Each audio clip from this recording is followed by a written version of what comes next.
Hi everyone, in front of me I've got REALME Narzo N61, and let me share with you how to reset the preferences on this device.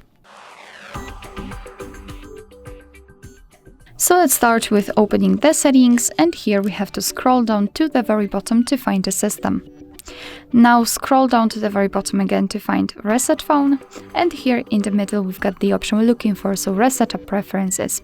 Here your device will ask you, will not actually ask you, but it will inform you what it will actually reset, so among others disabled notifications, background data restrictions for apps and battery usage apps. What's more, no worries, you won't lose any app data, so simply tap on Reset and basically this is it.